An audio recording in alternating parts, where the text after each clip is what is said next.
সুদ খাইলে নামাজ হবে না, ও মনে জানো না, ঘুষ খাইলে নামাজ হবে না, সুদ খাইলে নামাজ হবে না, ও মনে জানো না, ঘুষ খাইলে নামাজ হবে। মক্কা যদি খোদা মিলতো, নবী মিলতো মদিনায়, দেশে ফিরে কেউ আইতো না, হজ করিতে যারা যায়, কথা কোন ঠিক না?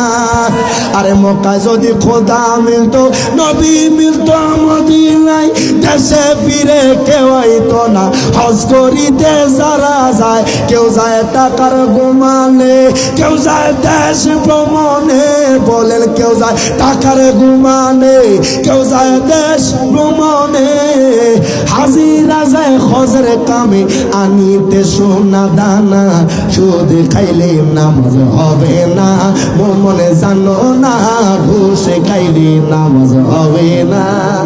আছে না নাই বাবা? হ্যাঁ, আজকে এমন অবস্থার মধ্যে চলে গেছে, কই যাইতাম বাবা, যেখানে যাই কিছু কিছু জায়গা কিন্তু বাবা সুদূর ওয়াজ করলে আমরা লোকে লাগিয়ে যায়। দেখেন না ইউটিউব ফেসবুকে বাবা, সুদের ওয়াজ করলে বাবা তারা গায়ের মধ্যে আগুন ধরে যায়, ঘুষের কথা কইলে গায়ের মধ্যে আগুন ধরে যায়। খোদাকে কসম, যারা সুদের কারবারির সাথে থাকবি, ঘুষের কারবারির সাথে থাকবি, তার ঘরে কোনোদিন আল্লাহর রহমত আসবে না।